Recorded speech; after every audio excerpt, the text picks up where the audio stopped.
evaluation, contact Brian Harding Construction today at 205-752-9611. Again, that's Brian Harding Construction at 205-752-9611. And knocked down again. That was Christian Miller. It's time for the Miller's Edge with 4-time SEC champion and 2-time national champion Christian Miller. Once again with Christian Miller taking him down. Here is college football playoff national champion Christian Miller on Tide 100.9 and 12:30 a.m. WTBC.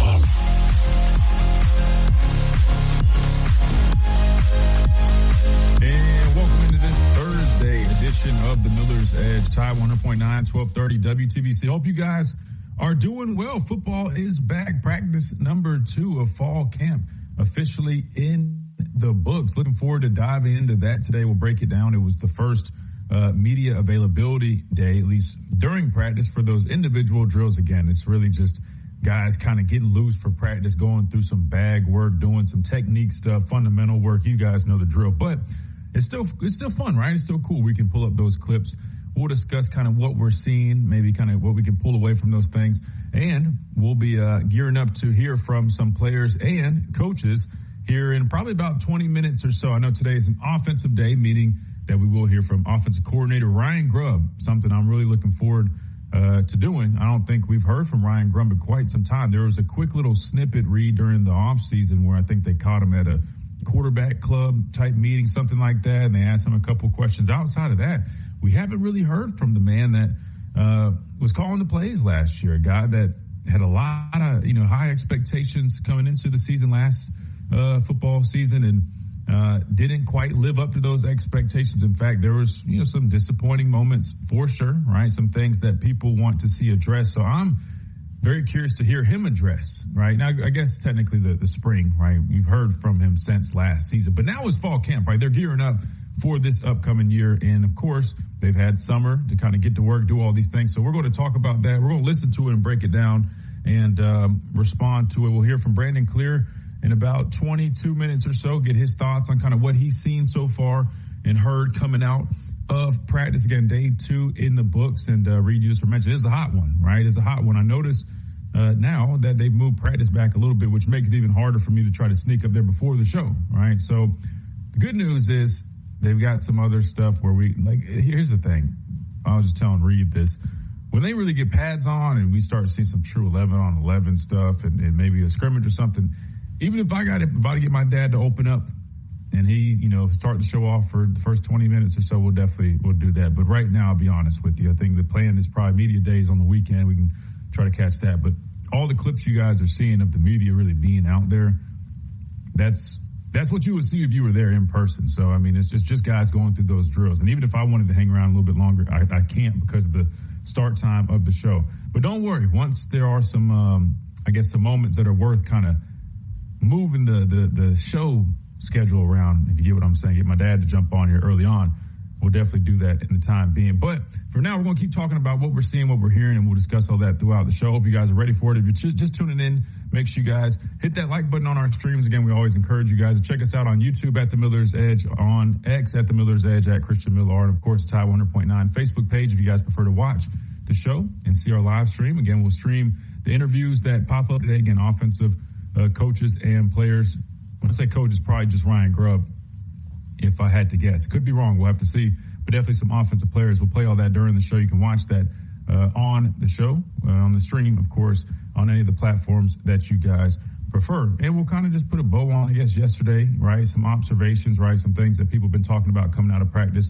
We'll do all that. And, of course, answer your questions, comments, and concerns. 205-342-9904 is the number if you guys want to get in on the action on the phone lines. You can always join the stream and drop your questions, comments, and concerns in the chat. We can respond to them there. You can interact with everybody else. You guys know the drill. So make sure you guys check that out if you haven't done so yet. Reed, you said it's a hot one, man. Hopefully that AC is turned on in the studio back there. Oh, best believe it is. No, it's normally pretty cold in there typically. Is that how it is today? Yeah, no, I mean, it's solid. It's not like cold, but it's also not like I'm bursting in sweat. But best believe that AC is on.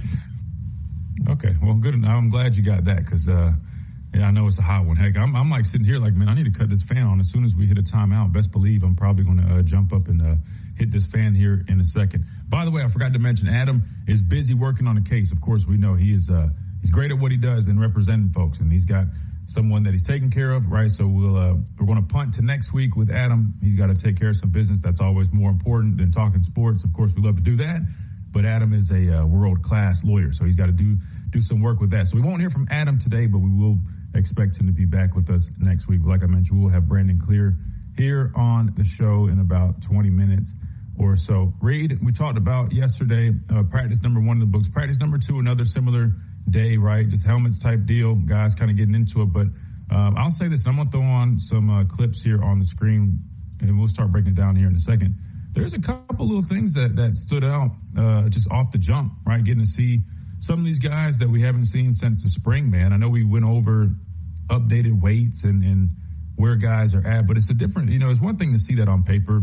It's a little bit different when you actually are seeing these guys. And there's a few guys, man, just watch them get out there, move around and work, man. You're like, man, this guy, they look the part. They got some dudes that definitely look the part. They got some, first guy off the bus type players. Like, you can see the difference in this roster in certain areas and aspects. You talk about the defensive line, right? They wanted to get bigger. You can see they got some big guys. They got a really nice length up front.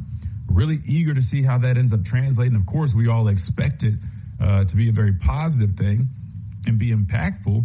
But it's one thing to talk about it and to expect it. And it's another thing to do it and actually see that. And hopefully that's what we get out of that group. But they got some dudes that definitely looked the part. And I was watching them just go through some of those drills and just seeing there's a couple guys, and there's one I'll point out here in a minute, man. Like, I didn't really expect him to move the way he was moving, but it kind of makes sense given the direction he's been trending with his weight. We talked about him yesterday. I'll get to that here in a moment. But there's a couple of little observations like that here and there, Reed, that were interesting. But again, you know me, man. When the pads come on, that's when the real evaluations and analysis start coming out. Because then you really know, like, that separates the pretenders from the contenders, right? That's helmet practices. Everybody's going to look good. I mean, skill guys are going to look great because they're not getting hit. Quarterbacks probably feel a little bit more free. Of course, they don't get hit anyways, but you get the point. Up front, the pass rush is a little bit toned back just because you don't have full pads. So once we get to that day, that's definitely where it's going to get a little bit more serious, which I got to figure out what day. I want to say it's probably next week because they got to practice again tomorrow. I feel like you have to ramp up. I don't think you'd be in pads that fast. Could be wrong. And then they're off during the weekend. I think they just have the media day, and then they'll be back to work Monday, if I'm remembering the schedule. So maybe that's the day I'll have my dad kind of take over, at least for the intro. You listen, as long as he's not showing his feet on here like he was doing, was that yesterday? That was yesterday. Yeah. As long as he's just got the camera set up and it's on him, I'm cool with it, man. But just no more, what is it, pedicure, right? Yeah, manicure is your hands. Pedicure. And there's nothing wrong with it. I heard that on ESPN they were talking about that. I don't know if you saw that clip of John Summerall? No, I think it was Orlovsky. It was Dan Orlovsky maybe, but they were like, he was like, oh, guys shouldn't get pedicure or something. I was like, I think he was aiming that at John Summerall because John Summerall said that he gets them done. Yeah. Oh, okay, got it. See, I didn't even know the whole context. I just was sitting there thinking, I'm like, Reed, hey, you got to be careful saying stuff like that. We get the joke and stuff, but I'm like, hey, man, it's 2026. You got to be careful, especially sitting up there on that ESPN desk. But here's my thing, and I feel like he should know, as an athlete, it's actually somewhat, I wouldn't call it necessarily common. Like, I never had been big on getting them, but I had a lot of teammates that did. This sounds weird, but my feet are like ticklish, man. Like, anytime I did have, like, because they would have sometimes, like, in the facility, not like pedicures necessarily, but they would, Miss Ginger, man, shout out to Miss Ginger. She kind of opened up her own little pedicure station, like, during training camp, right? And they would kind of take care of, like, the calluses and stuff. But you got to be careful. In football, you don't want your feet too smooth because then it almost does the opposite. Anyway, I remember seeing that clip, and I was like, I mean, he might be he's stretching. It ain't that bad, especially as an athlete. That said, we don't need to watch it, though. So as long as my dad can keep his feet off the screen, I think we're good. I think he can handle what we got going while we catch some glimpses of maybe some 11-on-11 stuff. I don't know. Of course, scrimmages, man. Looking forward to that. That's always going to be fun to watch. That said, let's go ahead and hit our first time out read. When we come back, we'll pull up some practice clips. We had the highlights from yesterday, but also we've got clips from today. Media availability was this morning. So we will pull those up on the screen. We'll talk about some of the things, the observations that we're catching. Plus, we'll hear from offensive coordinator Ryan Grubb in a little bit. I learned yesterday the reason it took so long, Reed, is because things did get pushed back a little bit. So it'll probably be closer to the top of the hour when we hear some of those interviews, but it will be offensive players and offensive coordinator Ryan Grubb. So we got all that coming up here on this Thursday edition, day 2 of fall camp edition of the Miller's Edge Tide 100. Crimson Tide, sold in stadium and at bars, restaurants, and stores near you. Must be 21. Please drink responsibly. Hey, it's Christian Miller, and I wanted to tell you about our friends over at Lamparello Law, Education and Advocacy. Founded by attorney and professor Adam Lamparello, helping students at every level with mentoring, exam prep, applications, and career planning. Adam also represents students, faculty, and athletes in academic misconduct, First Amendment, NIL, and criminal defense cases. Known for real care and relentless. Just Google US Mobile. Just go to US Mobile subreddit. Just search for US Mobile and make a decision for yourself. If you're ready, visit usmobile.com. Consumer Reports does not endorse products or services. Tide 100.9 Tuscaloosa weather. Here's your Tuscaloosa and West Alabama forecast. A sticky afternoon with sunshine, 94. Scattered pop-up showers and storms developing here this afternoon. Storms will fade away tonight. We turn partly cloudy, 74. Friday and the weekend, more of the same. Sunshine, warm and humid. Afternoon showers and storms possible Friday, Saturday, and Sunday. We'll see temperatures in the mid-90s right on through Sunday. Richard DeWetting of the Weather Channel for Town Square Media, Tuscaloosa. It's 88 degrees in Tuscaloosa. Stay locked in, Tide fans. This is Tide 100.9 and 12:30 a.m. WTBC, the home of Alabama Crimson Tide sports.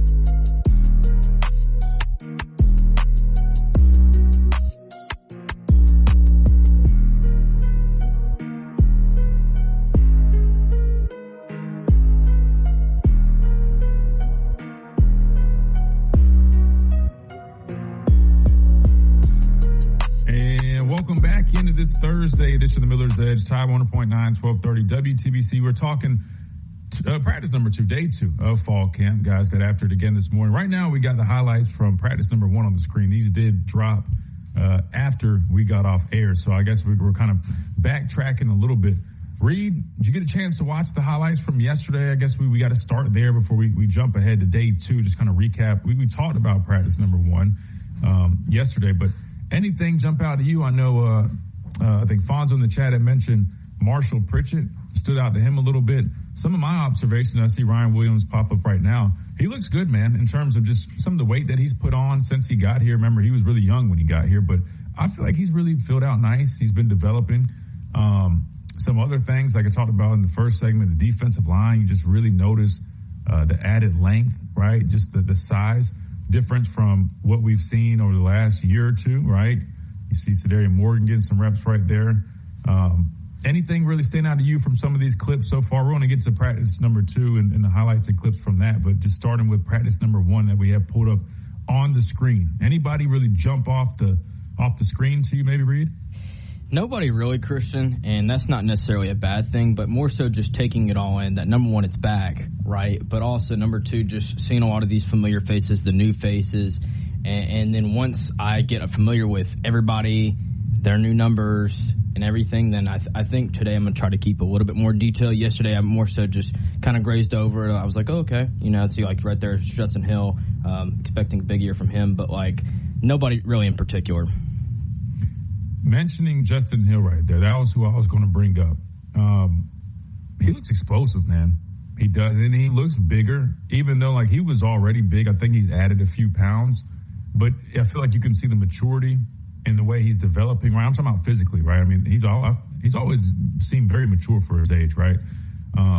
But in terms of his body kind of filling out and just his movements, you just, I guess I just know from experience, like year 1 to year 2, I mean, the guy was a true freshman last season, right? Sometimes we forget that because the way he played, right? I mean, they played him early in his career, early downs, and just the physicality. He was arguably one of our best edge setters as a true freshman last year. I mean, that's impressive. You're talking about playing on the line of scrimmage, right? Going against these big college offensive tackles, something that is totally different than what he was probably used to in high school. And I mean, he would just be punishing people, right?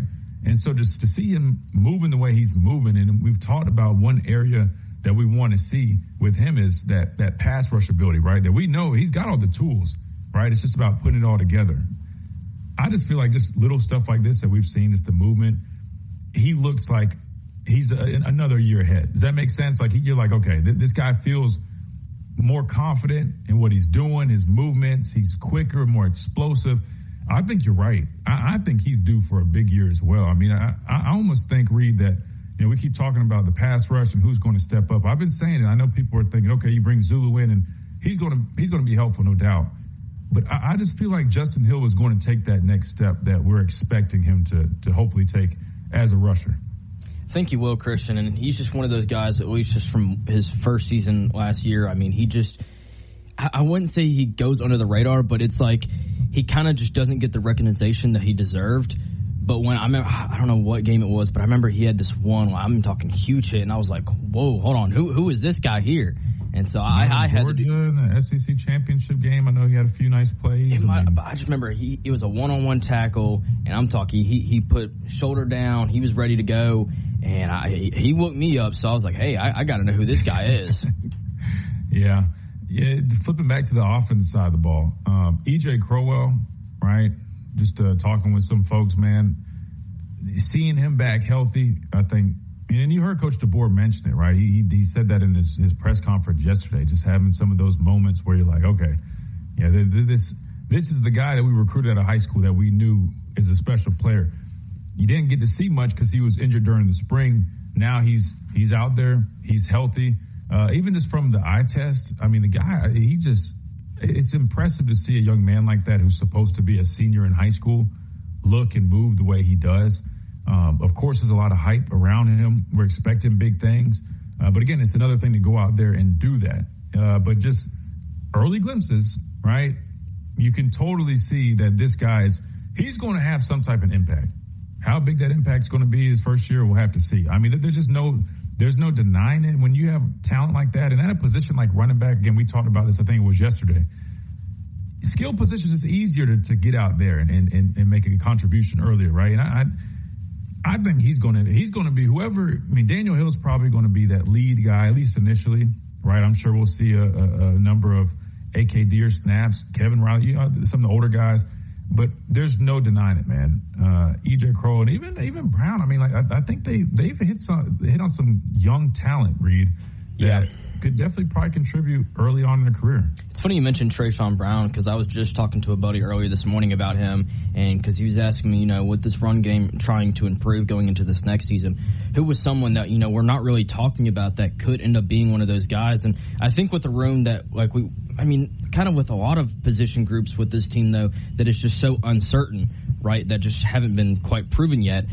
Just what we saw from the spring game, I'd see him on some plays, but I'm trying to keep my eye and look at like certain players during certain plays.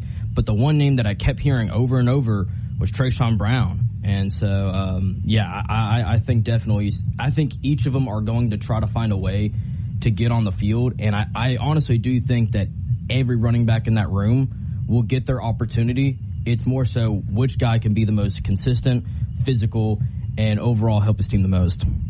100%. And then, details like pass blocking, right? That's a big one, especially for young running backs. That's something they typically have to overcome or get a little bit better at, because in high school it's a lot different, right? You're not seeing the linebackers that you would see in high school, and in college totally different, right? Meeting those guys in a hole, or some of these safeties that are coming off these, edge blitzes, and you got to go pick that guy up. It's a whole different ball game. But yeah, it's interesting, man. A position group that last year was, let's just be honest here, a little bit of a weakness, right? Not necessarily that they didn't have the talent, but they just didn't really play up to the standard. They didn't play up to the expectations. And I don't even think the expectations were like too high for the running back room. People kind of expected them to be probably more on the average side, but they were below average, right? But now I feel like this year you're looking at them and you're like, man, like the bar is not super high already, but with some of the new additions and then just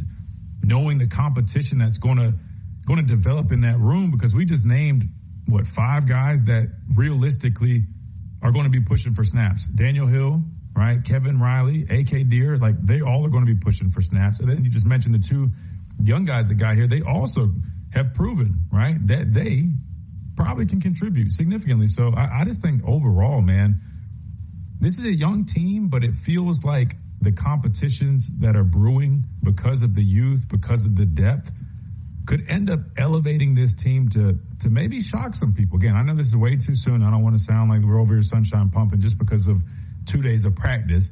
But it's just the more you kind of, look at where they're at currently.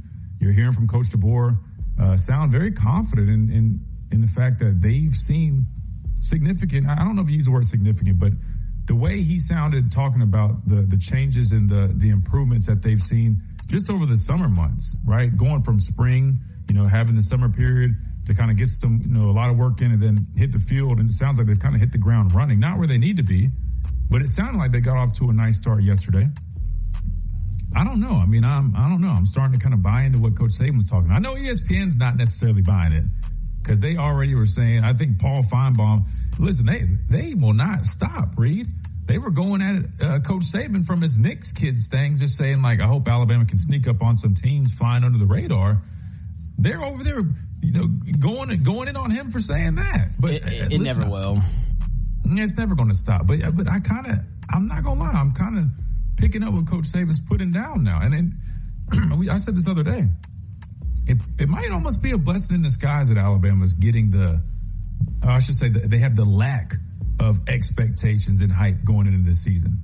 That might be a good recipe for them to end up proving some people wrong. I'll be honest with you. I mean, you're a young team. People are down you. And even just having them 5th or 6th, whatever it was, in the conference, that's not as disrespectful as it sounds. 11th even preseason coaches poll really isn't that bad. I mean, you're pretty much right on that playoff bubble going into the year. So, I mean, I don't think they're like straight disrespected, but the fact that they are kind of flying under the radar, I think it could end up being a little beneficial for them. We'll have to see. Of course, we're going to be going through fall camp, monitoring the progress being made and seeing how everything develops. But I don't know, man. I'm just starting to have a feeling, Reed, that this team might end up, again, I'm not saying I'm going to move my prediction just yet, but there's just a sense of, I don't know, maybe urgency within the program that, I don't know, it's just a little encouraging at this point in time. We got to hit a timeout when we come back. We got Brandon Clear joining us, and then we'll hear from Ryan Grubb, offensive coordinator, shortly. Hear from some offensive players as we discuss day number 2 of fall camp right here on this 36829. That's 800-923-6829. What do you have to lose? Call 800-923-6829. Again, 800-923-6829. You're listening to the home of Alabama Crimson Tide sports. Tide 100.9.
Edition of the Miller's Edge, Tide 100.9, 1230 WTBC. We're talking Alabama Fall Camp, day number 2 in the books. We're getting ready to hear from the offensive staff and players. But first, we got to hear from another offensive guy, Brandon Clear, former Clemson wide receiver who's always dressed to impress. Brandon, welcome in, man. Name's Christian for having me, Miller's Edge family. It's always a pleasure.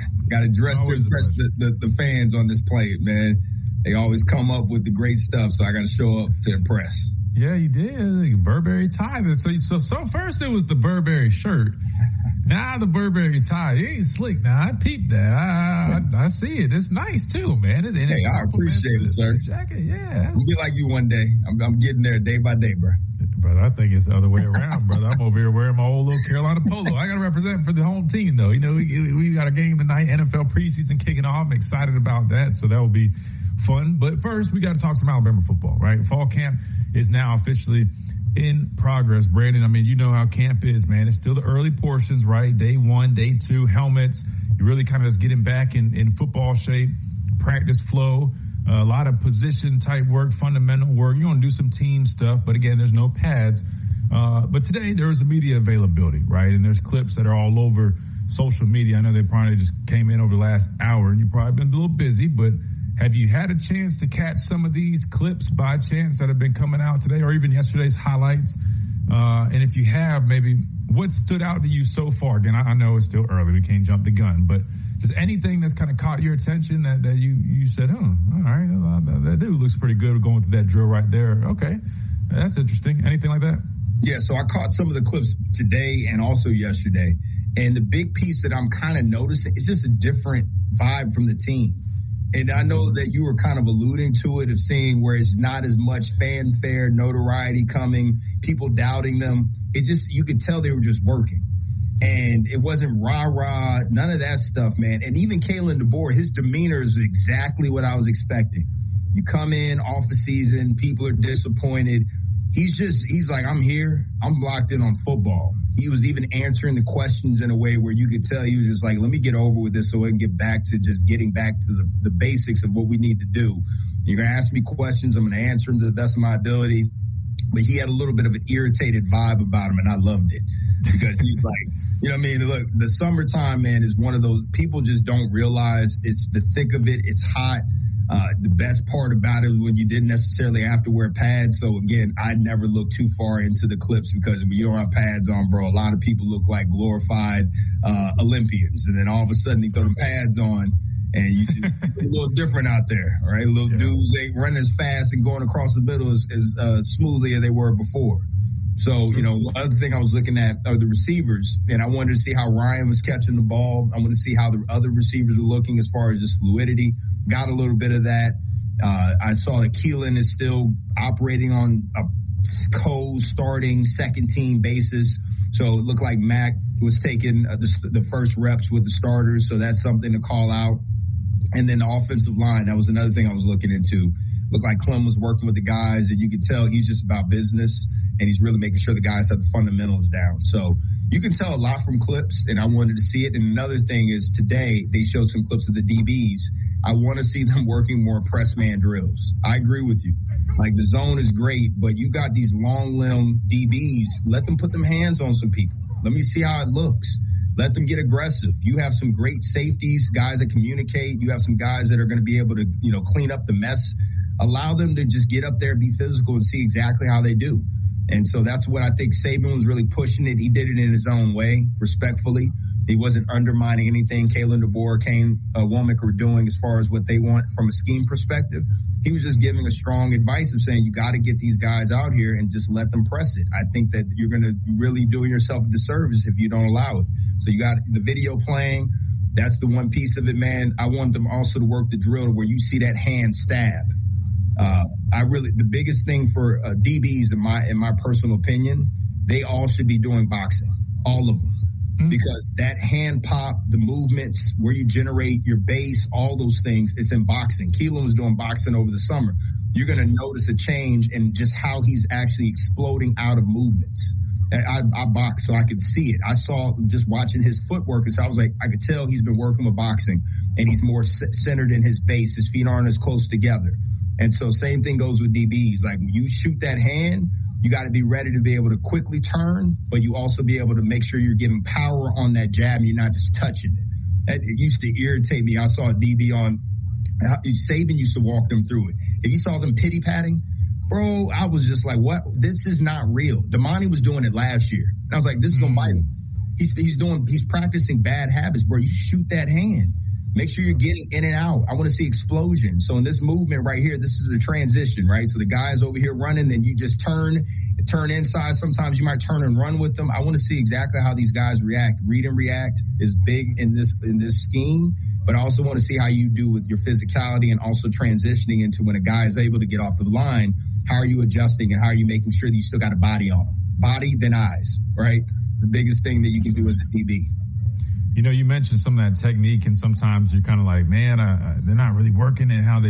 It's funny. I find myself doing that sometimes too, and I get it because sometimes coaches are, you know, they're trying to go through the drills. They only got a certain amount of time. You got a bunch of guys you're working with, but like with pass rush, I tend to notice that a lot where, hey, we're working pass rush. One thing that like Tosh Lupoy with our group, you know, it was so important. We did everything like the right way. So if we're working bags, that bag better hit the ground, right? If not, come back. You know, sometimes guys are trying to go quick and they're wrapping their hand around. We don't want to wrap. You mentioned boxing, right? You want to go through, right? That's where your power's from. If I'm just slapping the back of his pads, it does nothing, right? I want to violently, you know, knock his elbow down, right? So little things like that, sometimes I watch, I'm like, nah, you need more violence with your hand. Nah, you really got to stick it there. And so sometimes I'm like, all right, man, I'm not out there coaching, so let me stop trying to be like, oh, you need to do this, do that. But you're right, though. I think little habits like that in practice, ultimately, they translate to the game. And if you're just used to kind of just tapping a pad, what are you going to do when you're lined up in front of that guy? You're just going to tap him, and it's not going to do anything, right? I mean, you really want to stab that, you know, little stuff like that. You got to. You know what's funny? As you get older, your dad can get away with it, man. But as you get older, we used to have some old guys come back, you know, way back, or they'd come in, and you would see the defensive line, old DB or old D tackles. They will walk up to dudes out of nowhere and just pop them in the chest. They want to see how they like this. They said, I'm a left tackle. I want to see if you have the reactionary skills. And some of them would get popped in the chest and they would drop and they would start laughing. He was like, you see, you think it's funny. I'm teaching you a life lesson. You always on alert. And we always been, man, what is this dude talking about? But then you just saw it. And so guess who I think of instantly? Aaron Donald. That dude's hands are crazy. Yeah. Watch his hands, man. Violent. And he has the best hands and feet I've ever seen from any player. Any player. And I know that sounds crazy. Yeah. He might be back. Look how he don't, you lose some of the reactionary times, but he has the technique down.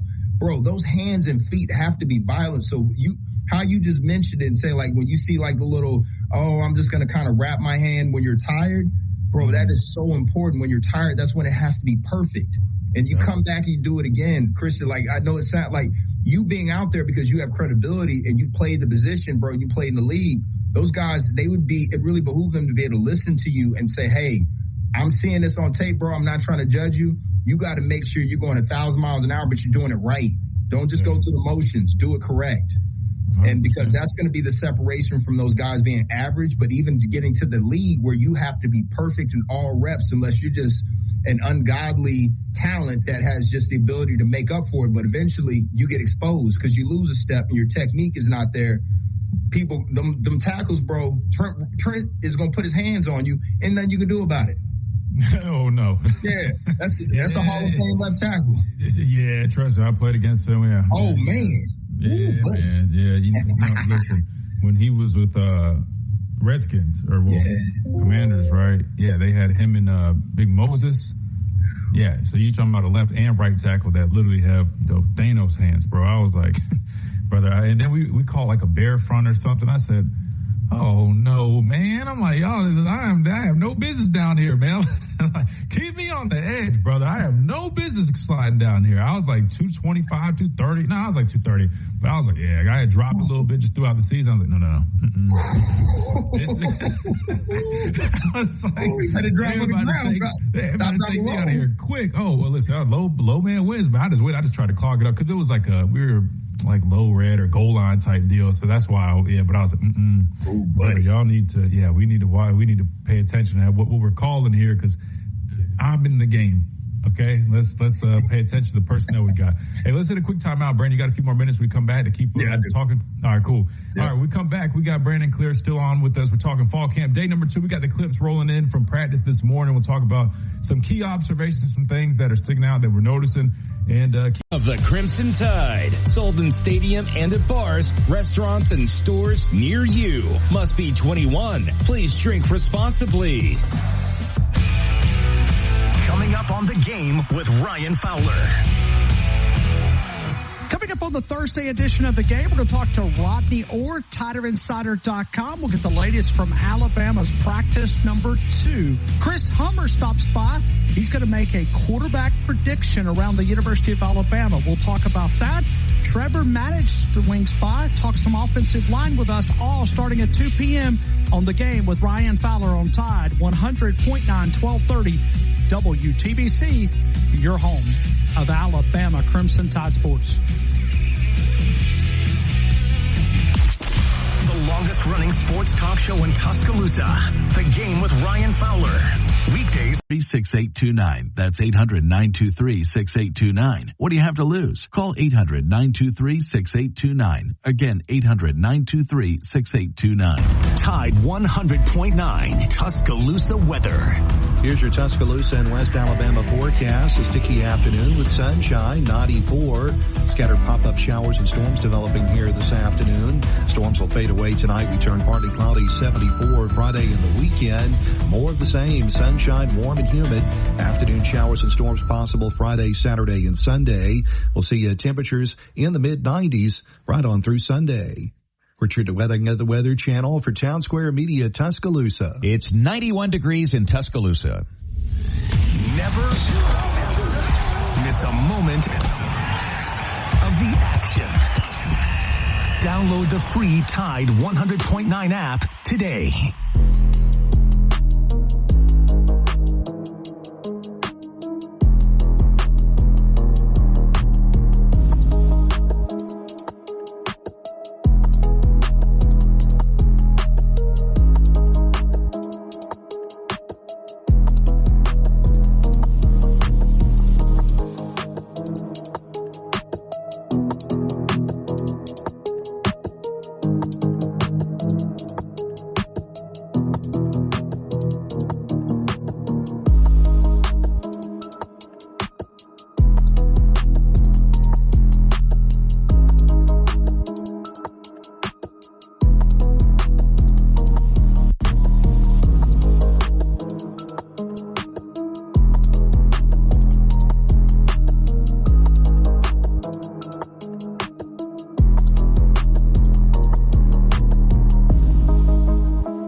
Edition of Miller's Edge, Tide 100.9, 1230 WTBC. We're breaking down fall camp, day number 2 in the books. We'll hear from Ryan Grubb here shortly. We'll hear from some offensive players here in a moment as well. But right now, we're joined by Brandon Clear of, we'll say, Bama Live with, you can say the Miller's Edge, man. Brandon is pretty much a part of our family at this point. But, hey, don't be shocked, man. Brandon's a popular face now, man. So you Make never know. Moves, man. We'll see. Making some moves, man. Making some moves. Brandon, all right, so we talked a little bit, I guess, about the receivers. You talked about the DBs, right? Some of the drill work. Let me get your thoughts on E.J. Crowell, right? I don't know if you got to see probably some of these clips of him moving around, but just seeing a guy that's supposed to be a senior in high school look the way he is, look the way he looks, built the way he is, and then hearing Coach DeBoer say, yeah, we're already seeing some things. It's day one, that those flashes, right? Again, it's day one, no pads, but some of the things that we saw out of this guy in high school, which the guy was a very good high school player.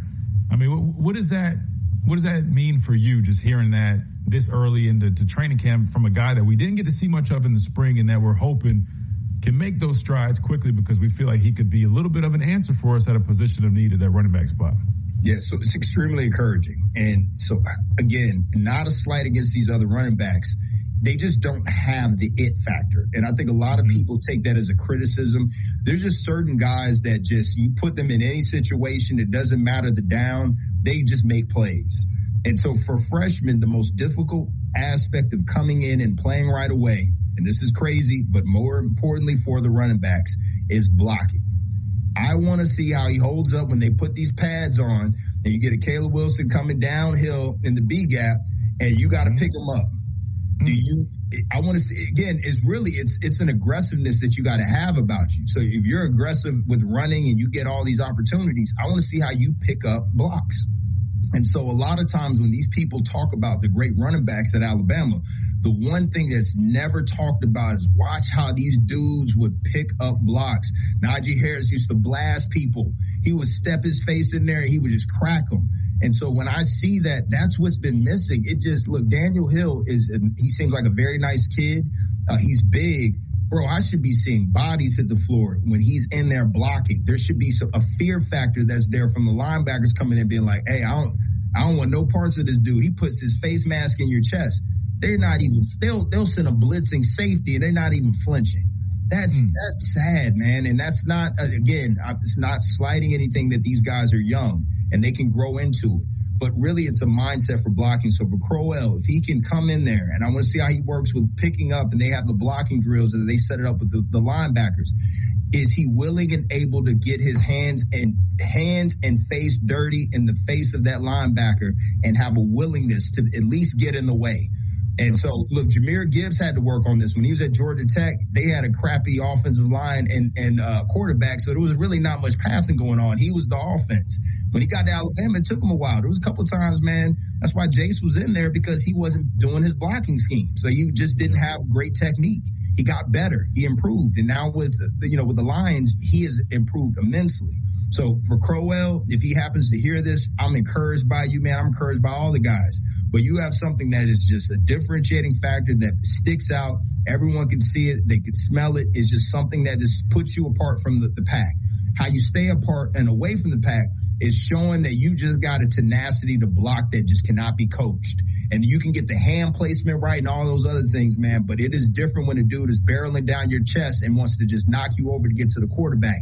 Are you willing and able to get aggressive to be able to knock these dudes out? And at least they'll have, reconsider coming in full speed. You just make them guess. And if he has that, he's got the body makeup. It's the mentality. If he has that, man, I'm telling you, he'll be starting on day one. They won't be able to keep him off the field.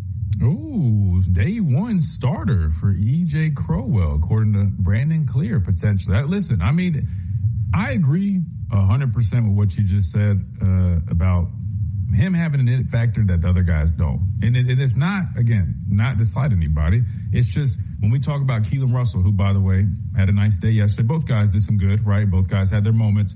But people have already confirmed, yeah. I mean, Keelan had some of those plays that we expect out of Keelan. You know what I mean? Like some of those throws where it's just, that's what you get out of a guy. He has that factor to him, right? Even if it's just small little things. I'm not saying he was just lighting it up.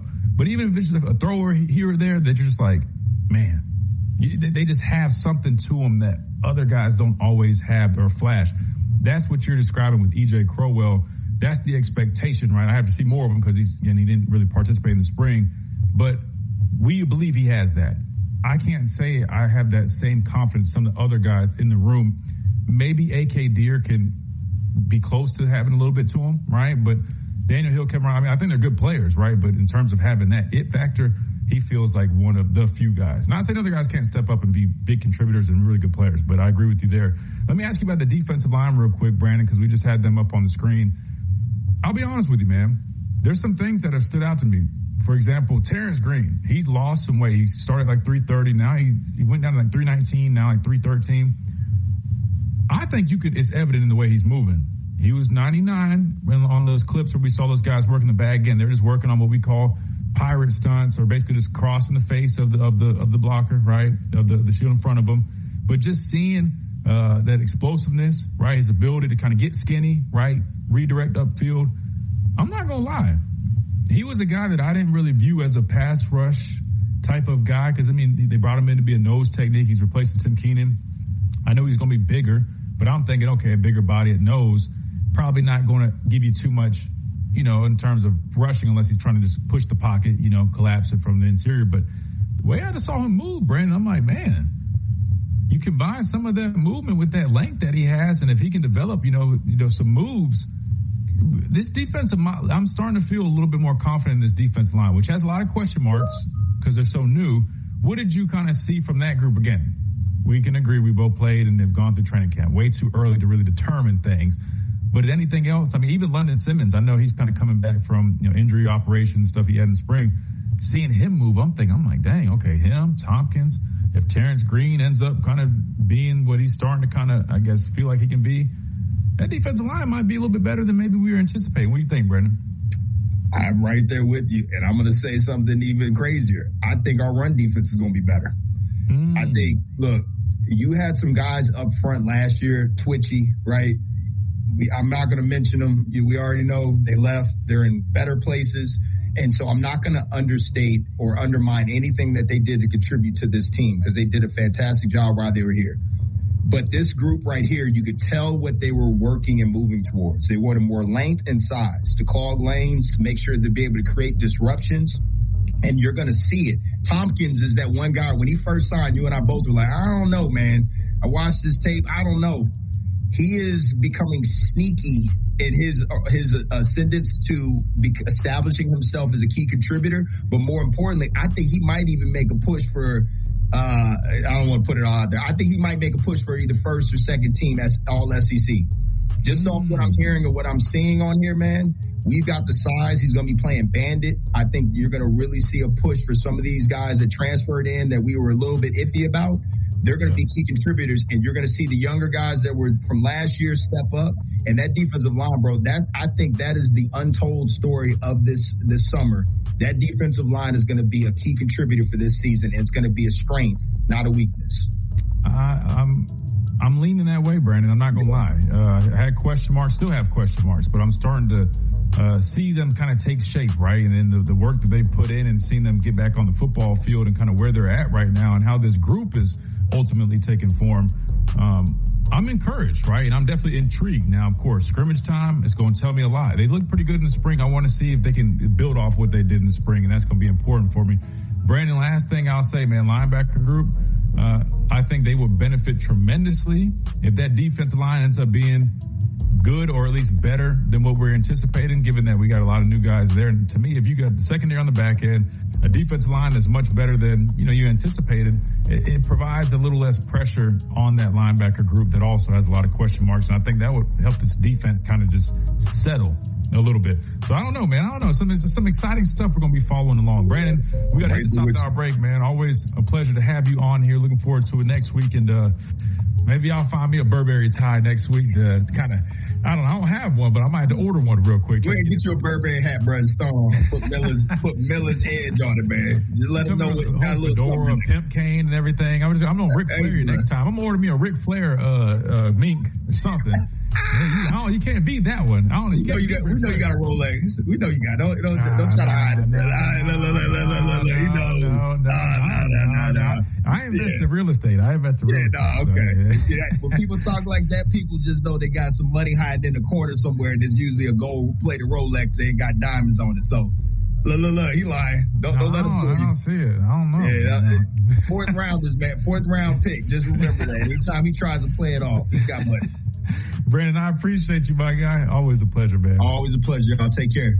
Yes, sir. You too, brother. All right. Good stuff. Brandon Clear, former Clemson wide receiver, joining us here on the show. We appreciate him and all his contributions. We got to hit the top hour break. When we come back, I believe we'll be hearing from Ryan Grubb and some offensive players right here on this Thursday edition of the Miller's Edge Fall Camp, Day 2 edition. Tide 100.9, 1230, WTBC. WTBC Tuscaloosa and W265CG Tuscaloosa, a Town Square media station. Tide 100.9 and streaming on the Tide 100.9 app. From the Fox Sports Studios in Los Angeles, here's Monty Bolaños. The NFL's Hall of Fame preseason game between the Panthers and the Cardinals kicks off Thursday at 8 p.m. Eastern Time. In baseball, the Braves have won 7 in a row after outscoring the Marlins 4-1, while the Red Sox have won 7 in a row after shutting out the White Sox 4-0. The Cardinals held on 3-1 against the Yankees in the Bronx, but Yankee star Aaron Judge was cleared for light activity and remains confident that he will return to play this season. The Mariners held on 4-2 against the Tigers. The Nationals took down the Phillies 10-4, but it took 11 innings. And the Brewers beat the Pirates 4-2, while the Mets took down the Guardians 6-5 in 10 innings, and the Royals defeated the Twins 2-1. In the WNBA, the Mystics have won 5 in a row. They came all the way back to beat the Wings 96-92. Liberty defeated the Storm 92-86. What does it mean to advertise and do your marketing with Town Square Media Tuscaloosa? Melissa started her business in 2014. What would you say to someone considering Town Square Media Tuscaloosa? My experience with Town Square Media has been awesome, and I would definitely recommend it to anyone.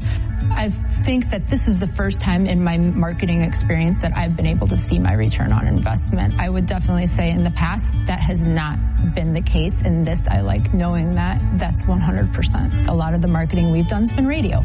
You guys have so much more to offer than that, whether it's, websites, from targeted marketing to radio. You are kind of a one-stop shop, and it makes doing marketing so much easier. So I would definitely recommend it. For more info on marketing with Town Square Media Tuscaloosa, call 205-345-7200 or click on Advertise with Us on our website. Hey, it's Christian Miller, and I wanted to tell you about our friends over at Lamparello Law, Education and Advocacy. Founded by attorney and Professor Adam Lamparello, helping students at every level with mentoring, exam prep, applications, and career planning. Adam also represents students, faculty, and athletes in academic misconduct, First Amendment, NIL, and criminal defense cases. Known for real care and relentless advocacy. For guidance you can trust, call 201-317-5115 or visit lamparello-law.com. That's Lamparello Law, Education, and Advocacy. Proud partners. Do you have cracks or potholes that are dragging down your property's appeal? Hey, I'm Christian Miller, and at Asphalt Restoration, we transform driveways and parking lots with expert repairs, new paving, or resurfacing. Fast, durable, and family-owned quality that you can trust. Don't let small issues turn into big expenses. Call 205-393-9149 for your free estimate today. That's 205-393-9149. Asphalt Restoration, where smooth roads start. Roll Tide. And knocked down again. That was Christian Miller. It's time for the Miller's Edge with 4-time SEC champion and 2-time national champion Christian Miller. Once again with Christian Miller taking him down. Here is college football playoff national champion Christian Miller on Tide 100.9 and 12:30 a.m. WTBC.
Into this Thursday edition of the Miller's Edge, Tide 100.9, 1230 WTBC Day, number 2 fall camp, officially in the books, right? They've wrapped up practice number 2. Reed, I have a feeling, man, that this is going to fly by.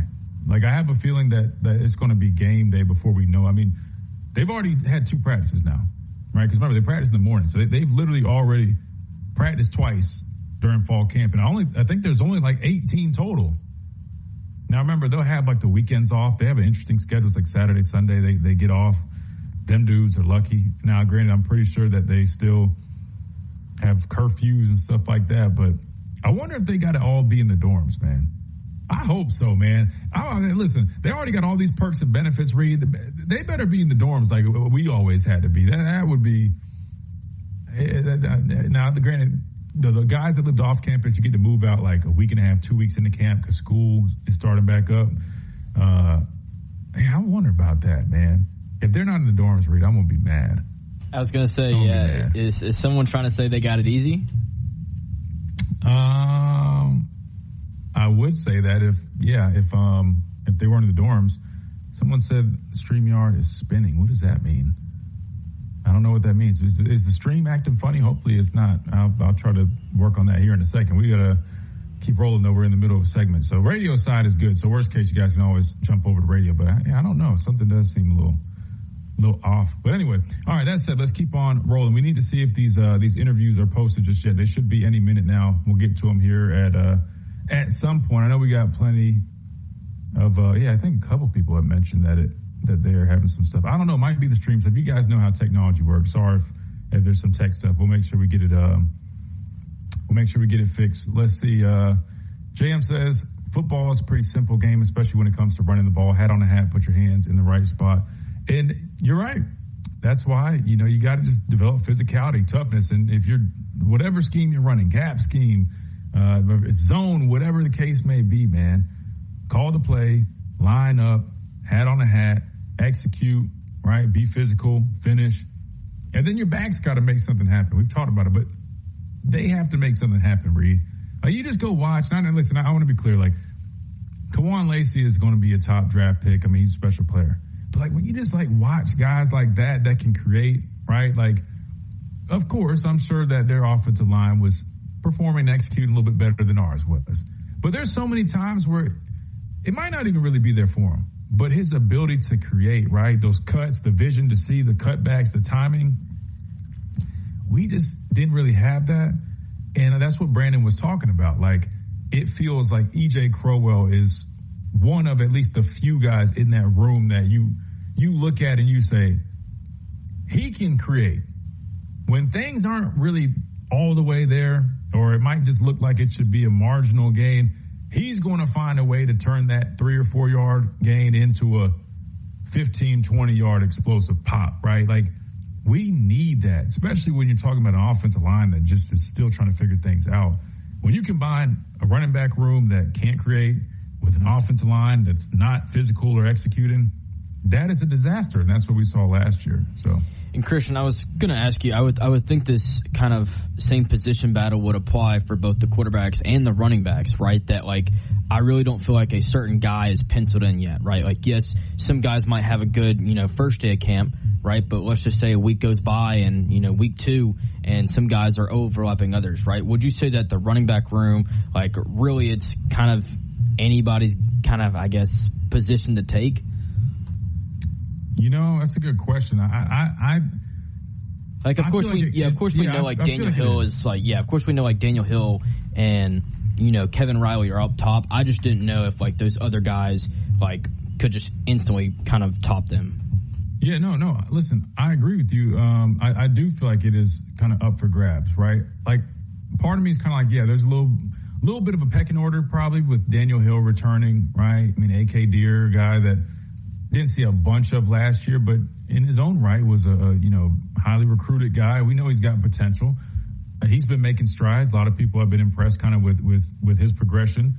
Kevin Riley, don't sleep on him. He did some good things during the spring as well, and he was one of those guys that shocked us last year that we didn't really expect to step up in the absence. I think Jam had that injury early on in the year, and he was one of the most explosive downhill guys we had. But he's still in the picture. So that's why it's kind of to me, it's a twofold. It's those guys are going to get their opportunities. That's just the natural progression of it.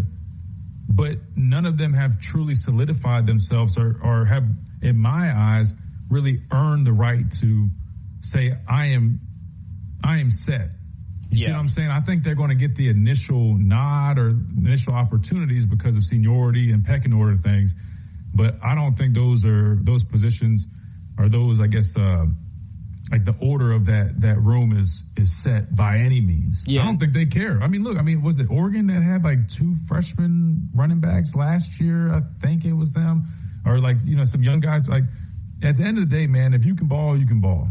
And I keep saying it. That position, like Brandon mentioned, it's really critical that you can trust them, right, in pass pro. That's another thing that these backs have to be able to do well, that they need to be better at. Because last year, we were talking about sack numbers. I would say almost 30 to 40% of the sacks, the pressure, a lot of it offensive line, but I'm saying actual sacks, I can count a number right off, the top of my head that were given up by the running backs. Even that aspect of their game needs to be better. So Brandon's got a point. I think that could determine the volume or I guess the amount of opportunity some of these guys get. Like if EJ Crowell is not necessarily there, maybe they take him out on third down. Maybe they have somebody who's a little bit more. So, I think Jam was probably their most trusted guy on third down. He's now gone. So who's going to step up in that role? Sticking with offense, Brandon mentioned the wide receiver room. Guys look good. I'm excited to see kind of what they bring to the table. I heard yesterday that, all guys kind of had their moments, kind of made some plays again. Still early, no pads or anything like that. But at least from a skill position standpoint, receivers, DBs, that kind of work is relatively the same other than going across the middle and not having to worry about a dude taking your head off, which I don't think that should happen anyways, even if you're in shells at practice, because it's practice. Hopefully we're not trying to get anybody hurt. But, you just you don't really, especially don't have to worry about that when you're in shells. Somebody in the chat said Grubb just mentioned something about the run game will be back. Again, we'll be playing this interview here very shortly. What do you feel? Like let's just suppose that is how he worded that, Reed. I'm looking at your reaction right now. I'm curious. Again, we don't have the full context. We don't have we will hear in a second. Yeah. Hopefully when we come back from this next break, we'll be playing the interview. But just going off of what Fromm just informed us on from Ryan Grubb, it will be back. How do you interpret that? Because I'm thinking of it like this, Reed. Does he mean it will be back, meaning I'm going to commit to it much more from his standpoint? Because there was times where I could clearly say that we did not even commit to the running game. It's hard to blame him 100% because it's like, why commit to something if it's as bad as it was? Because there was times they would try, first, second down, run the ball back-to-back times, and it just did not go anywhere. It's kind of hard to blame a guy to just say, hey, man, because then the other end of it is like, if he just continues to just runs the ball the whole time and it's going nowhere, other people are going to also say, dude, you obviously can't execute. Why do you keep calling that? So it's kind of a little bit of got to have a little bit of balance there. But does he mean from his standpoint, the running game will be back, he's going to lean into it more, commit to it more? Or does he mean from an execution standpoint, with the new personnel that they're working with, that it's going to be better, just given the product's going to be better? I'm curious. What do you think? Well, my initial reaction would be... Or is he lying, like Money's just said? Okay, that's also a possibility. No, but I think my initial reaction, because I could see both outlooks on it, I think more so is going to be back in the sense of we're going to commit to a little bit more. I feel like there were some times, but I think he pointed out that we did give it a try, and schematically it just didn't work out. But I think he's going to be more committed to saying, hey, if it doesn't break through early, we're not going to give up on it for the rest of the game. We'll eventually make its way back. When we're passing and we're passing well, then it's going to open up the run game. Yeah, and it might be a little bit of both, right? It probably is just that. It's probably a little bit of both there. But I'm curious now. Now I'm really eager to hear this whole clip and get this whole context. Yeah, because that's saying a lot from the offensive coordinator who was responsible for the 125th running game in the country. I was about to say, first time hearing from him in this fall too, and that's what we're getting. That's pretty intriguing.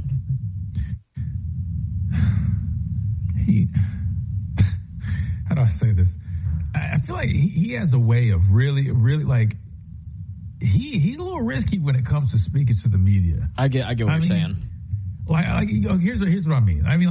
During the spring, it was the first time we heard from him, I believe it was Jackson Lloyd's a starter. Then it goes, wait, so what about the guys behind? Nope, he's the starter. He's the guy. Yep, he is the guy. We're not looking at anybody else. Jackson Lloyd is our starting left tackle. No other questions about it. Okay, he clearly didn't say that. But you get what I'm saying? It felt like that. So you're just like, okay, well, that's saying a lot, brother. It's the first day in pads. Versus when he could have just said, hey, we really like Jackson Lloyd. We're excited about the progress he's made. We were fired up when we landed him as a recruit. He's taking steps in the right direction. That takes a little bit of pressure not only off of Jackson Lloyd, but then you don't have all these people going criticize, hey, what are you doing? And then again, we haven't heard the full context, but I'm just thinking in my head, I'm like, first time you speak to the media, go, the running game will be back. Brother, you're setting up some expectations, so best believe people are going to be looking to see if the running game is back. So instead of just saying, hey, we understand that, we didn't execute the way we wanted to last year. We didn't live up to our standard running the football. That is a very high priority for us this offseason, and we fully expect to continue to make the progress necessary, to improve our offense. That, you know what I'm saying? It's kind of saying that, but you get what I'm saying? Yeah, I guess he just kind of calls it how he sees it. Well, I hope it's how it is, because, the running game will be bad. That's just a lie. Dude, cause I need to hear this clip. Because running game will be back could mean a lot of things. We'll be back to what? Well, what does it mean? Because Alabama fans, they think running game, brother, you're talking about people are used to a running game. Yeah. So he's got to slow it down a little bit, man. He's so eager, man. We got to hear the full context. This episode sponsored by Headshop. If your piece is killing the vibe, Headshop has the upgrade your session deserves. From sleek bongs and dab rigs to grinders, papers, and vaporizers, Headshop has the gear to make every session feel better. All in one place, with fast shipping that makes upgrading easy. Go to Headshop, that's HEADSHOP.com.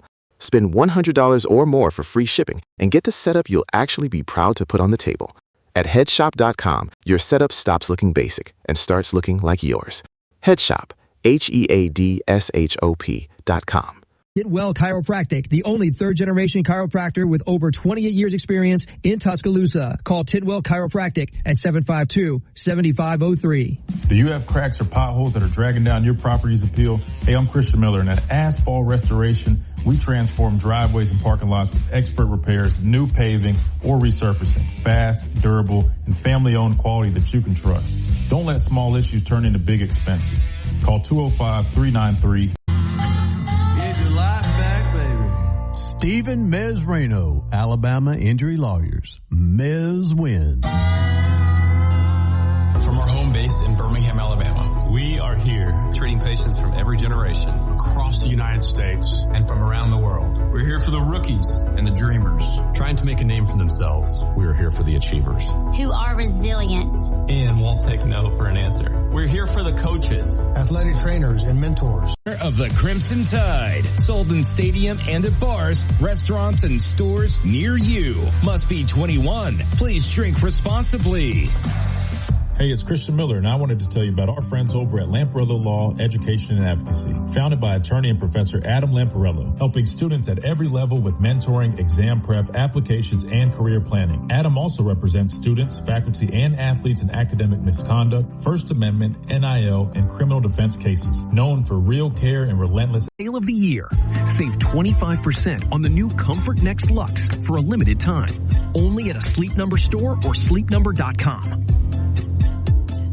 Tide 100.9 Tuscaloosa weather. Here's your Tuscaloosa and West Alabama forecast. A sticky afternoon with sunshine, 94. Scattered pop-up showers and storms developing here this afternoon. Storms will fade away tonight. We turn partly cloudy, 74. Friday and the weekend, more of the same. Sunshine, warm and humid. Afternoon showers and storms possible Friday, Saturday, and Sunday. We'll see temperatures in the mid-90s right on through Sunday. Richard Wedding of the Weather Channel for Town Square Media, Tuscaloosa. It's 93 degrees in Tuscaloosa. Want to know what's going on with the Crimson Tide? Download the Tide 100.9 app today.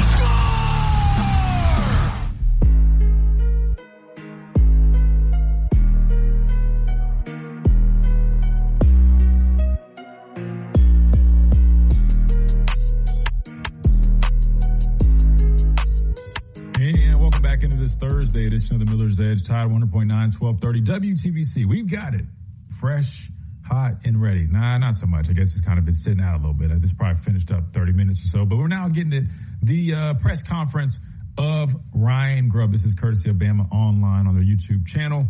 But let's go ahead and take a listen to hear what offensive coordinator Ryan Grubb had to say following practice number 2 of Alabama's 2026 fall camp. Oh, sure. So you heard that Johnny went on scholarship. I'm kidding. No, tell you guys crap. What's up? Yeah, quarterback-wise, what have you seen so far? Just an extension of the spring and summer. Both guys are growing. I think the attention to detail right now is on the things that they know they got to work on. Each one of them has different strengths and weaknesses. But be very similar to timing last year, and that we've done every year back to 2021 at Fresno State. So same mechanics on that, and the guys will be getting equal opportunity and doing a good job. What's the biggest area of growth you've seen from each of them in the summer? The summer, I'd say Keelan did a better job taking care of the football in the summer than he did the spring. And then with Austin, I thought he was better on the run out of the pocket. I thought he really grew in that regard. Last year, you rotated the offensive line a lot. Is that something you plan to do this year, or are you trying to find best five this period right Best now? Best five. No, we always, there's injuries, guys that got to move in and out, things like that, but certainly want to get the gel right away. What have you seen at the right tackle position with Javen James and Nick Brooks? They've both done a good job. They battled back and forth this spring. Nick did a good job. We moved him around quite a bit. Javen really was just at right tackle. So seeing Nick in some different spots was really good. But both those guys, obviously Nick's massive, uses his size well. He's an incredible athlete for his size. And then Javen is probably one of the most savvy players we have up front. So I think both those guys are, getting the footing and trying to show demand. Like, this is my job. So they're doing a great job. What about left guard? Left guard, Will Sanders is back. It's been fun seeing him out there. We haven't seen Will for a little bit, full speed, because he had an injury in the spring. And then even, going through the summer, he didn't get a rep very much. So seeing him out there building reps right now has been exciting because, I thought Will was a heck of a player last year as well. He's done a really good job. And then Mal has been a guy that just really has, grabbed on that spot, tough, smart, and he's an excellent communicator, really done a nice job. So I think it's going to be a heck of a battle there. How close are you to knowing who the best five is up front? I think we're a little ways off yet, if I'm being honest. I think we got some time here. We got a lot of banked reps, so we've seen all these guys, with the exception of Will. Most of these guys have been out there quite a bit, so I don't think obviously is going to take all of camp, but you'd love that to sync up with your quarterback decision so that you can get some unity going into game week.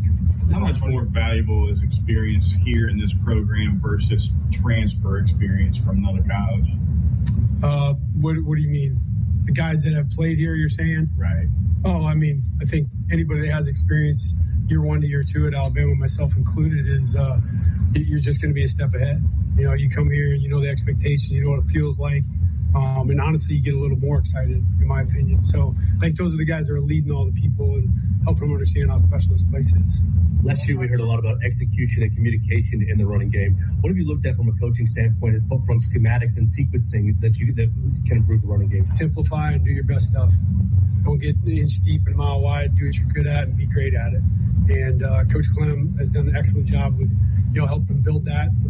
And between him and Rich Owens, been super excited to work with those two guys and resurrecting the run game, and we will.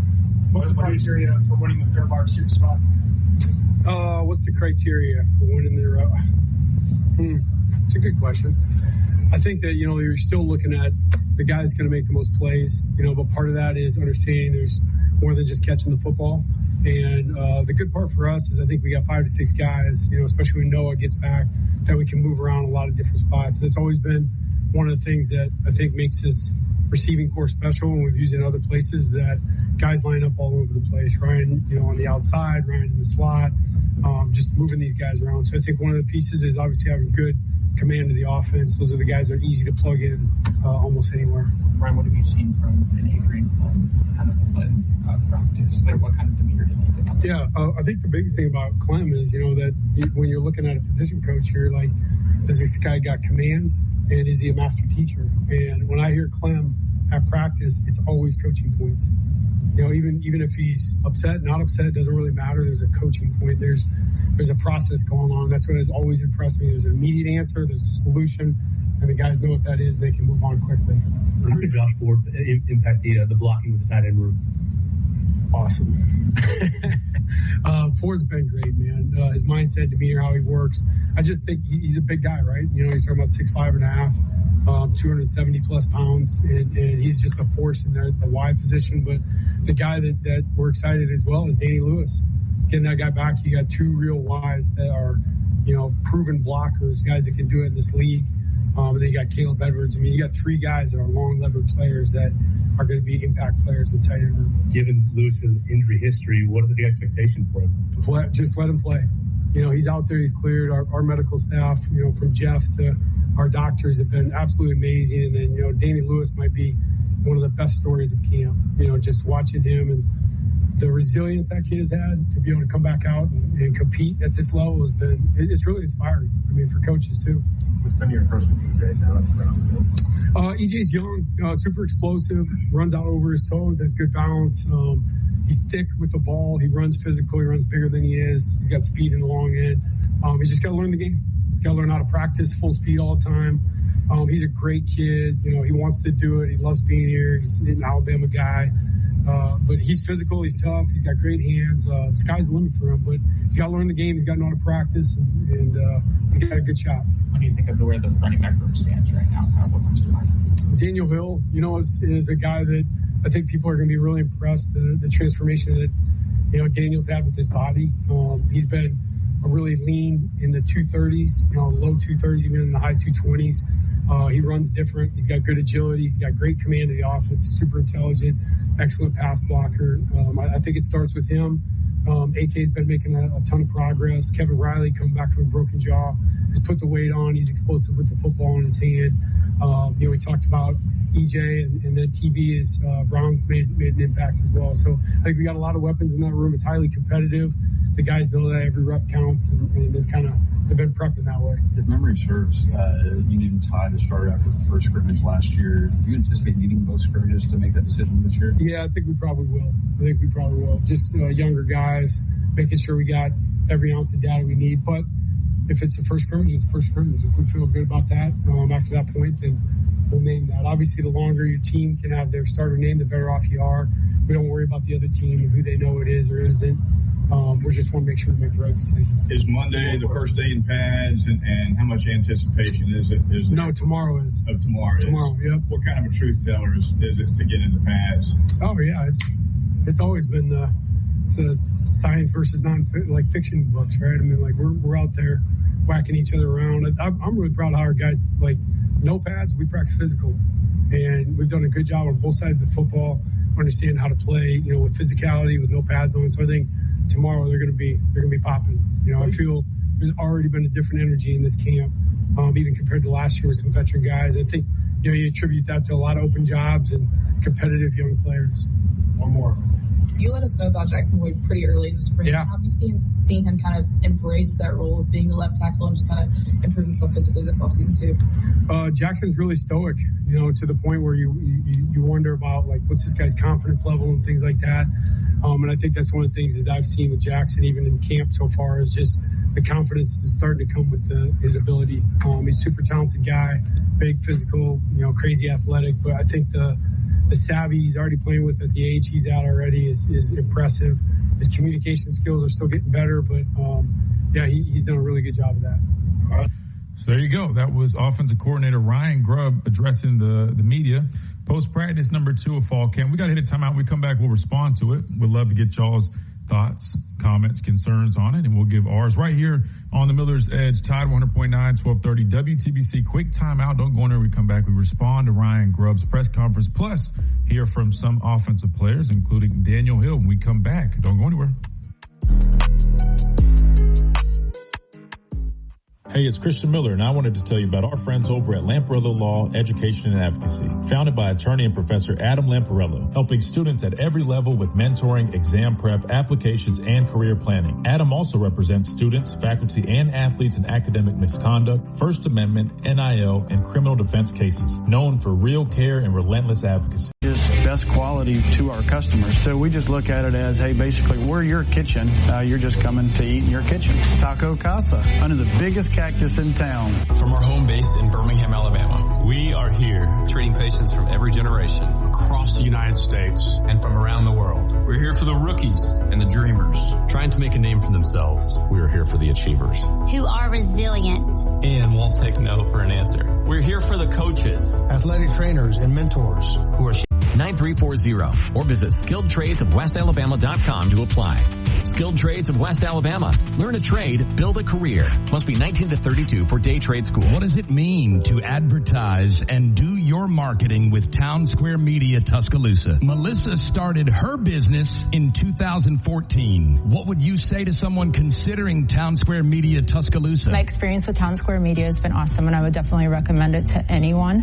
I think that this is the first time in my marketing experience that I've been able to see my return on investment. I would definitely say in the past that has not been the case. In this, I like knowing that that's 100%. A lot of the marketing we've done has been radio.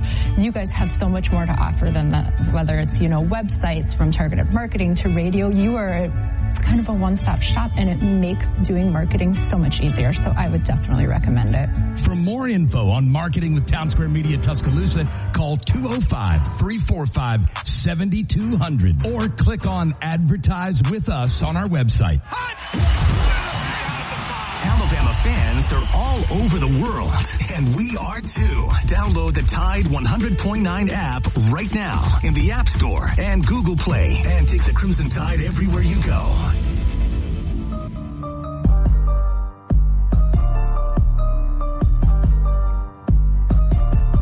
And welcome back into this Thursday edition of Miller's Edge, Tide 100.9, 1230 WTBC. We just heard from offensive coordinator Ryan Grubb, courtesy of Bama Online on their YouTube channel.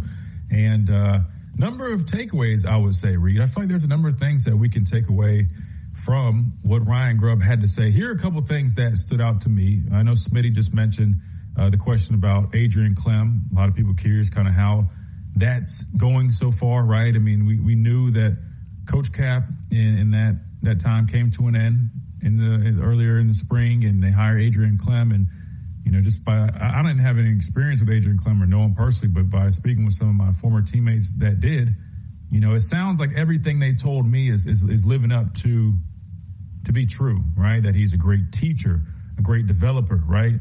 Very hands-on. Ryan Grubb had mentioned, there's always a coaching point, not just him yelling or screaming or trying to, he's always looking to teach. And to me, that was why I felt really confident about this situation, right? If you remember what I was saying back in the portal period, listen, we didn't bring in a whole bunch of experienced guys, so it's going to be uber critical that you have somebody in that room that can help teach, coach, and develop. On top of that, we had major issues with execution, right? Execution, that's not always really, it can be a talent thing. Sometimes you lack execution just because you're getting beat. The other team has guys that are getting the best of your guys. But when you're at Alabama, you got good players. So really, execution comes down to the coaching, right? And getting your guys to understand and know their jobs, right? The jobs of everybody else, going out there and doing it, right? Being successful and doing your job. And to me, this is very encouraging to hear. Again, right now, we still got, he said, the first padded practice tomorrow, which that's soon. I didn't expect it to be that quick. And so you got to see that these things continue to progress, especially when you get pads on. But just an answer like that to me, Reed, I feel like is a very positive thing to hear, given that it didn't seem like we were getting that out of this group with the coach or coaches that we had over the last two seasons. Another thing that stood out, he mentioned, of course, he was very quick in saying, we're looking for our top five, our best five, right? Which we already know that, but he's kind of, reassuring that is the goal, right? To find our five. And he kept mentioning trying to get chemistry and the guys to be able to gel as quick as possible. He even didn't rule out that they could name a starting quarterback after scrimmage one if they felt the conviction afterwards. So to me, just hearing that, Reed, it was kind of interesting because I'm like, man, I'm over here thinking, oh, man. Now, he said it's going to be a tough battle for sure, but I'm almost under the impression that we might have an answer at the quarterback spot a lot sooner than we expected. I was thinking it could even go in a game or two in the season, but part of me almost feels like they saw the damage that did with offensive line of having the musical chairs and all that, and I think they're almost just like, this year round, they probably want to make sooner decisions and just kind of stick with it, right? I feel like last year there's like a lot of uncertainty almost with the staff, it felt like, or like with guys, personnel, or doing this or that. Seems like they're very much more intentional and wanting to do things a little bit quicker. That way, you make a decision and you live with it. You just let the guys figure it out. I almost feel like they're trying to lean into that direction, and I think that's probably a good idea as well. I'm trying to think of, there's one key thing that he mentioned that, when he was talking about the running game, want to backtrack. Fromm, you set us up. He ain't make it seem like the running game will be back. I think he said it will be. Yeah, he said we're going to try to revive the run game, and we will. Okay, so yeah, that was different. That's why context is so important. But he also mentioned when he was talking about that, how do you do that? And he talked about simplifying and having things that you do well. Something I've been talking about for, I don't know, the whole last year, right? Yeah. Again, that was one of the key observations. That's why that was one of my main questions when we had Coach DeBoer come on our show. Because as a football guy, somebody that played the game, watched tape, that was evident. And it wasn't just me saying that. We had Landon Tengwall on the show. Said the same thing. I was listening to, I'm forgetting his name, Super Bowl champ, but he does some media stuff. He's on the next round. Said the same thing. We just did so much. And we didn't really have anything to hang our hat on. You just wonder, man, scale it back, strip it down, let your guys be football players, put a hat on a hat, make sure they're being physical, getting pushed, executing, and then see what you get. And it sounds like that's something that they're really going to try to do a little bit more. Coach DeBoer alluded to that when he came on our show. Ryan Grubb is alluding to that now. That, to me, is very positive, right? Find what you guys do well, stick with it, execute it right, rep it in practice. That way, when you go, like Landon mentioned, Landon played offensive line at Penn State. When you go out there, hey, we're calling duo. We got these deuce blocks. We know who we're climbing up to. The communication as well, right? Because a lot is predicated off of what the defense is in, right? That's why sometimes simplifying is better, because it's not just always, hey, call this call, then we just go do this. Even though defense is reactive and offense, you're the ones, everything, right? They still have to somewhat react when they get different looks. Nowadays, you see all these stems, late stems, guys are doing run stunts and blitzing. So simplify and then just really become an expert at those few things, no matter the look or whatever's thrown at you, and then just lean into it. And then once you feel confident there, it's no different, I always bring up my Spanish. You don't want to go A to Z, right? You got to learn the basics, right? Don't skip from greetings and start trying to talk about stocks in Spanish. Doesn't make sense. You got to build a foundation. And it sounds like that's kind of one of the main, ideas that this staff has right now. Scaling it back, stripping it down, and trying to build a foundation on the right things, which is execution, right? Fundamentals, knowing what to do, and just ultimately getting the job done. Last but not least, Reed, then I want to get your thoughts real quick. Then we'll read some of these chats here. He mentioned E.J. Crowell, and I know some people are like, wait, what? Well, I don't know how I feel about him saying, getting him to practice full speed all the time. He's a young player, a guy that's a guy that's used to being the best player probably wherever he's been. Sometimes you kind of develop some of those habits like that. Once you kind of get going and get in the system and learn, more than likely, guys kind of start shedding that stuff like old skin, right? Now, there are some guys that's just kind of who they are. I'm sure this guy is a hard worker. He mentioned that. Works hard, very smart young man. It's probably just one of those things where, hey, this is his first training camp. Lots coming at you, right? You're trying to learn a playbook. He's an Alabama guy, so I'm pretty sure he's used to the heat. But you get the point. Everything's new, so I wouldn't be too concerned with that. But he did mention all the running backs in that room, and they feel strongly, Reed. Kind of like what we were talking about earlier, a little bit with Brandon. There's a number of guys in that room that if they take those next steps, like we think they probably can, I just think overall things will probably be a little bit better. I don't know if they'll be drastically better. Don't plan on them being that much better, but I definitely think we will see improvements in a number of areas. And last but not least, just like the intentionality, just kind of like Brandon mentioned, he picked up on it too. It just seems like, I don't know, man, the demeanors of players, coaches, they're putting their heads down and they're working. Yeah, something seems different. I think that's really all you can ask. Yeah, he mentioned, he even said that. He said a year, in this, because they asked him about players, but he said even as a coach, another year in it. You're another step ahead, right? Maybe that's kind of what we're witnessing. Coach DeBoer's another year in it. This is year 3. Just like I noticed that from year 1 to year 2. I'm going to be honest with you. When I went up there year 1, I'm just going to be straight up. You had Roll Tide Willie up there. it seemed like it was very much like a love affair, like with like the media and stuff. And it's ever like, hey guys, come on, guys. Like, you know, like it just, I'm not going to lie. It was kind of like, this is different. You know what I mean?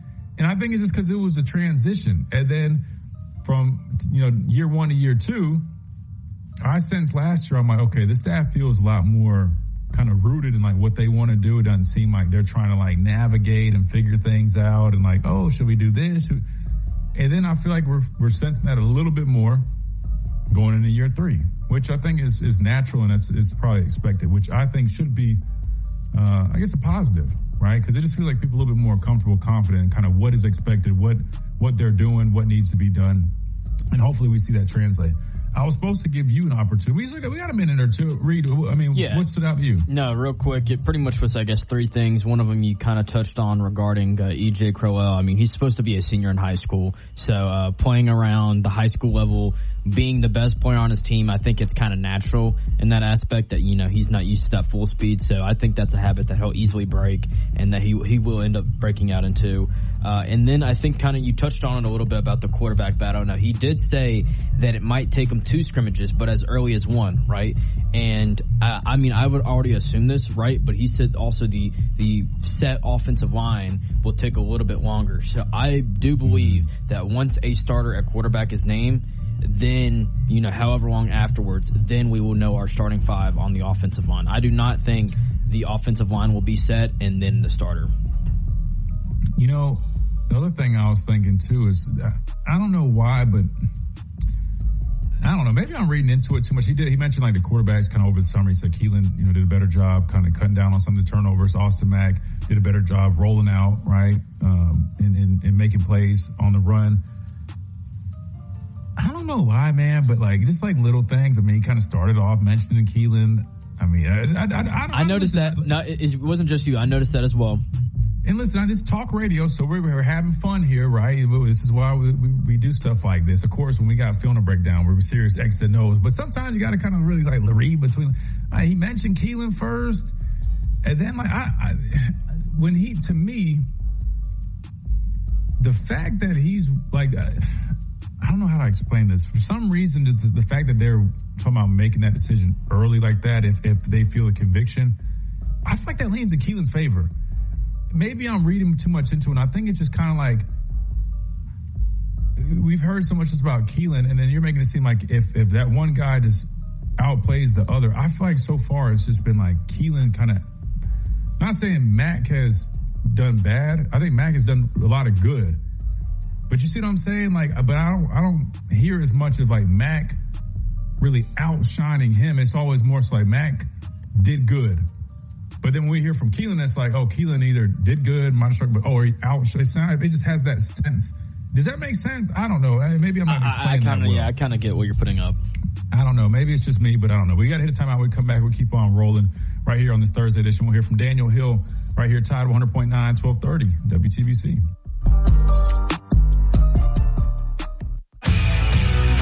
Coming up on The Game with Ryan Fowler.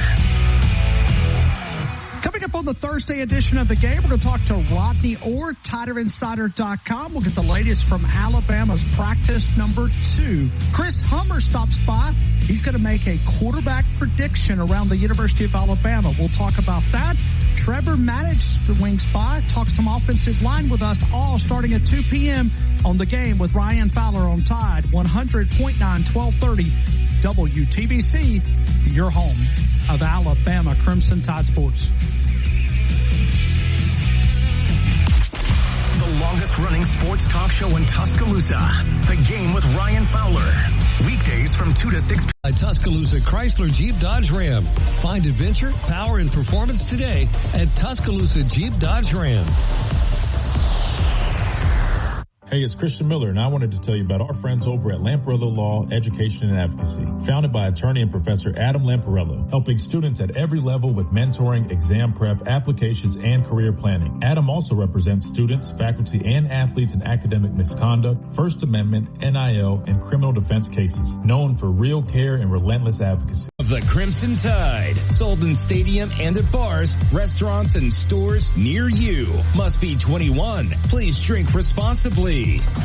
From our home base in Birmingham, Alabama, we are here treating patients from every generation across the United States and from around the world. We're here for the rookies and the dreamers, trying to make a name for themselves. We are here for the achievers, who are resilient and won't take no for an answer. We're here for the coaches, athletic trainers, and mentors. Sponsored jobs. This is what happens when you don't sponsor your job on Indeed. Next time, get matched with quality candidates with Indeed sponsored jobs.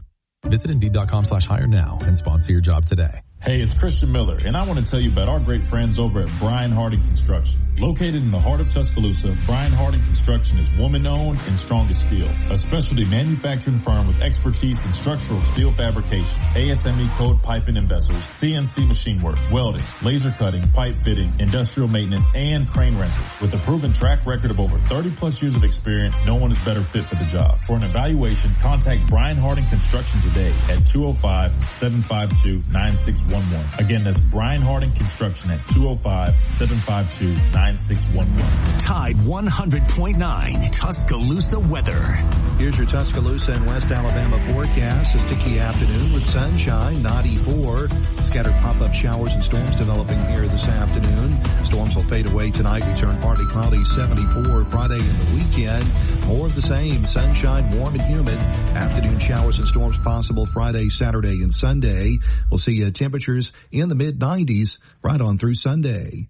We're true to weathering of the Weather Channel for Town Square Media, Tuscaloosa. It's 94 degrees in Tuscaloosa. The best station in the state, breaking down Alabama sports. Tide 100.9 and streaming on the Tide 100.9 app. And welcome back into this Thursday edition of the Miller's Edge, Tide 100.9, 1230 WTBC. We're talking day number 2, practice 2 of fall camp officially in the books. We've heard from offensive coordinator Ryan Grubb. We just talked about that. Now we're going to hear from running back Daniel Hill as we wrap things up. Real quick, before we do that, just a reminder about our friends over at Lamprella Law Education Advocacy. Adam normally joins us, but he's busy working a case, so just got to tell you guys about Lamprella Law, who offer excellent representation for criminal defense matters, any academic misconduct, NIL, whatever the case may be, you name it, they've got you covered. Plus, you can always use them for the resources in helping high school, college, and graduate students, whether that's exam and test taking preparation, subject matter mastery, academic and career planning. They've got you covered. So make sure you check them out today. Schedule yourself a free consultation at lamprello-law.com. That's Lamprello Law, the official representation of the Miller's Edge. Now, as we wrap things up, let's hear from Alabama running back Daniel Hill. I'm good. How you doing? I was practicing. Practice was good. Had a good practice today. Everybody came out ready to work. We knew what we had to improve on from the first day, and I feel like we did that. What's changed since this training for you? Just my whole body in general. I guess shout out to dietitian and Coach Ballou. It was a big emphasis for me to get my body weight down, get faster, and that was something going to the summer that we wanted to do, and I did that. I did that. What was that process like of slimming down? It was tough because I've always been a bigger person, but I had to cut out a lot of the eating habits that I had, and just do extra things off the field, and they gave me a plan throughout the summer, and I executed. Is there a certain food that you cut out that you miss? Just things in general, eating more than I was supposed to. How's Corell been looking? He's just been a good guy. Coming in, highly touted. He was dinged up a little bit, and that you could see that it frustrated him. But he got through that, and he had a great summer, and he had a good 2 days of practice. Does the pressure of a freshman being that good inspire the running back room as a whole to maybe perform a little better, knowing that a guy like that is chipping at your heels? Yeah, of course. As a running back room, you want to have guys that to push you. It don't matter 5-star, 4-star. As long as you have guys pushing the room, it's going to get all of us better. What's the energy in the running back room right now? What's the mindset? It's great. We know last year it wasn't up to standard, and that's our mindset this year. We obviously have to be better, and we think about it every day, and we're going to go out there every day and practice and work. What is Coach Grubb communicating to you guys about that as y'all started camp? Just being more explosive, just knowing our reads, doing the right things, and just being a better group as a whole. You mentioned sort of getting back to basics in the run game, just doing the things you do well, really well. Have you kind of seen that play out on the practice field? Repeat that. He mentioned his strategy this offseason is kind of get back to basics with the run game. Have you seen that kind of play out at all? Yeah. We obviously, we know the things that we had to work on. And as the coaching staff and as the running back room, they showed us the good and the bad. And we know that we had to come in and do something different. I know you don't really work with him that much, but what can you tell us about Coach Nix? Because he's a great guy. He's great. I've known Coach Nix for a little minute, just from Auburn, going on visits and stuff like that. But he's a good coach, very good coach. How much does he emphasize? I know y'all struggled running the football last year, but how much does he emphasize run blocking with the receivers? That's been a big emphasis. You always have to have second level blocking. Once the running back break through, you always have to have wide receivers blocking second level, and that's a big emphasis. You guys obviously can't do your job without an offensive line. What have you seen from that group? It seems like they've got a lot to do. Yeah, from the time, that the new guys came in, they've been able to gel very well. They're working every day, to get the run game back to where it needs to be. What is the part of the run game that needed the most improvement from last year? Was it running back physicality, making guys miss, hitting holes? Was it the blocking? What part needed the most improvement going into this year? Just everything as a whole. There's always things that, we got to work on, like being explosive, making guys miss, blocking. And that's something as a group that we know we have to work on and we know we have to do better to help the team. It's been like watching AK development program. Great. AK's a great guy. He, come in every day, head down, ready to work, ready to do the things that, help push us as a group. Coach Grubb said part of the emphasis on the run game is to try to be great at one or two things and not try to do everything. You kind of feel that in the team? Yeah, you obviously want to be, good at, every aspect of being a running back, but you got to focus on, one thing at a time. You can't, try to be this and you're not good at this. So, focus on one thing, get good at that, and then you on to the next. What's the thing that you're focusing on the most before the season starts? Just being more explosive, being able, hit the holes and, being more explosive, make guys miss, and just being more physical. What's your favorite run play? My favorite run play, counter. Yeah, counter is my favorite run. Why? Just you're able to be patient, get behind, your pullers and just, read the defense. Be patient, hit the hole, be explosive. What part of the offense do you think has gained the most improvement throughout the spring? The running backs, receivers, tight ends, quarterbacks, offensive line. I really feel like the whole offense, has gotten better, since the spring. And now we obviously, had things that we did good in the spring, and we had things that we did bad. And the things that we didn't do so good on, we got better at that. Talk about one of the more explosive, obviously lost in weight. Have you seen that sort of show up when they show you their GPS numbers and tracking? Yeah, I've got faster. I wasn't the fastest last year, and that's something that that I had to work on. And throughout the summer, like I said, Coach Ballou, gave me a plan, with the workouts, foot speed, things like that, and that's something I had to work on. And that's something. All right, so I think there was maybe one or two more questions, but we got to get out of here. We got to pass it along, and that'll do it for us on this Thursday edition. We'll be back for a free-for-all Friday edition and cover day 3 of fall camp, which will take place tomorrow, first day in pads. So looking forward to breaking that down tomorrow, same time, same place, right here on the Miller's Edge. Tide 100.9, 1230 WTBC. Don't forget to like, subscribe, all that stuff on all our streaming platforms to stay up to date. And of course, keep tuning in via radio if you prefer, right there on Tide 100.9, 1230 WTBC.